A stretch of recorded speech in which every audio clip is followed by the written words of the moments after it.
ప్రిలాడ్ ప్రభైన యేసు నామములో అందరికీ వందనములు. దేవుని వాక్యంలో నుంచి కీర్తనలు 89వ అధ్యాయము 9వ వచనం 10వ వచనం. సముద్రపు పొంగు అణిచివాడవు నీవే, దాని తరంగములు లేచినప్పుడు నీవు వాటిని అణిచివేయుచున్నావు.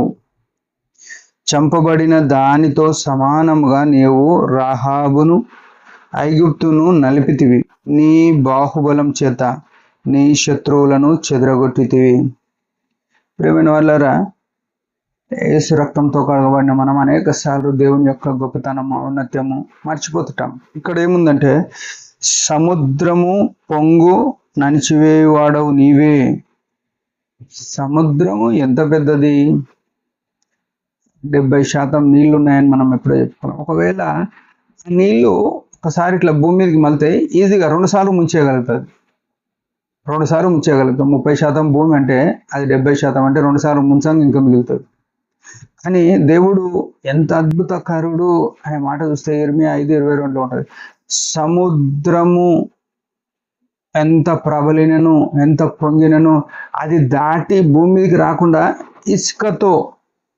ఇసుకతో సరిహద్దును నియమించిన అని చెప్పినాడు. ఏం అద్భుతమైనది! ఈయన యొక్క బలం ఎంత, ఈయన యొక్క జ్ఞానం ఎంత, ఈయన యొక్క సామర్థ్యం ఎంత చూడండి. భూమి మీదనే ఏ టెక్నాలజీ పనిచేయదు. ఇసుకలో నీళ్లు జారిపోతాయి, దానితోనే సరిహద్దు కట్టినాడు. అంటే ఏదైతే పనికిరానిదో దాన్ని పనికి వచ్చేటట్టు చేయగలుగుతాడు.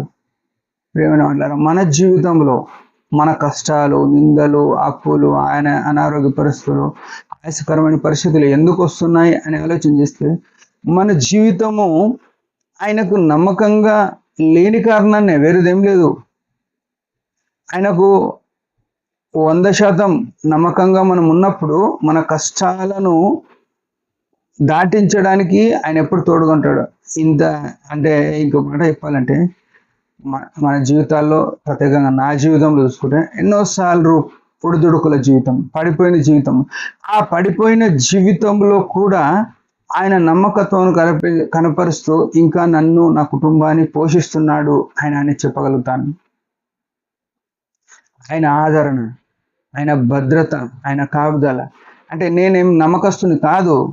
నేను 100% దేవునికి విశ్వాసంగా లేకుంటే 100% ప్రభు పనిలో పరిశుద్ధంగా ఉన్నానని చెప్పుకోలేను. అక్కడక్కడ పతనాలు, అక్కడక్కడ ఓటములు, అక్కడక్కడ దిగజారిపోయిన పరిస్థితులు ఉన్నాయి. వాటన్నిటిలో కూడా ప్రభు నమ్మకమైన వాడు ఉండి ఇంకా బతికిస్తున్నాడు, ఇంకా పోషిస్తున్నాడు. అయితే ఆయన ఈ తరంగములను అణిచివేయవాడైనాడు. చంపబడిన దానితో సమానంగా రాహాబును ఐగుప్తును నలిపివేసి ఉన్నాడు. నీ బాహుబలం చేత శత్రువు. అంటే ఐగుప్తీయులు ఏమనుకున్నారు? మా యొక్క సేన బలమైన సేన ఉంది, ఇశ్రాయేలీలు పనికి మాలిన వాళ్ళు ఉన్నారు, వాళ్ళకి ఏం ఆయుధాలు లేవు, యుద్ధ సామగ్రం లేదు అని అనుకున్నారు. కానీ వారిని ఏం చేసినాడు? సముద్రంలో ముంచివేసినాడు. వారికి చంపబడినలాగా చంపేటట్టు చేసినాడు. ఆ నీళ్ళలో వాళ్ళు ఎప్పుడు లేవలేకుండా చేసినాడు. అంటే ఈయన యొక్క సామర్థ్యం ఎంత! నీ బాహుబలముని శత్రువులను చెదరగొట్టితివంట. ఆయన బాహుబలం గొప్పది.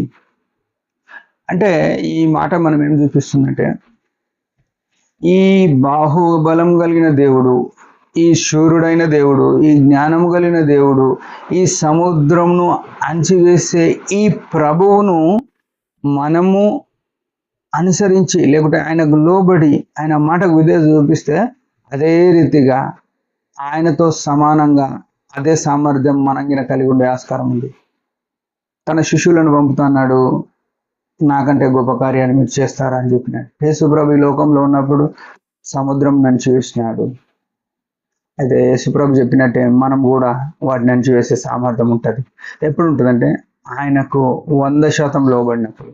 ఆయన మహిమ కొరకు ఆ కార్యాలు మన పక్షంలో చేసేవాడు ఆయన. దేవుడి మాట దీంచుని వచ్చిన ప్రార్థన. పరమ తండ్రి, ఘనమైన దేవ, ఆశ్చర్యకరుడా, అద్భుతకరుడా, సముద్రమును దాని పొంగులు అణిచివేవాడు, శత్రు యొక్క సమూహమును సముద్రంలో మృతులుగా చేసిన దేవుడు, నీ బాహుబలాన్ని బట్టి స్తుతిస్తున్నాను. నా జీవితంలో ఉన్న కష్టాలు, ఒడిదొడుకులు, నేను అపనమ్మకంగా ఉన్నప్పటికీ ఇంకా నన్ను బతికిస్తున్నావు. కష్టాలు నన్ను ముంచివేయకుండా, ఆ శ్రమలు నన్ను తండ్రి కొట్టుకొని పోకుండా నన్ను ఇంకా సజీవంగా భద్రంగా ఉంచినందుకు స్తుతిస్తున్నాను.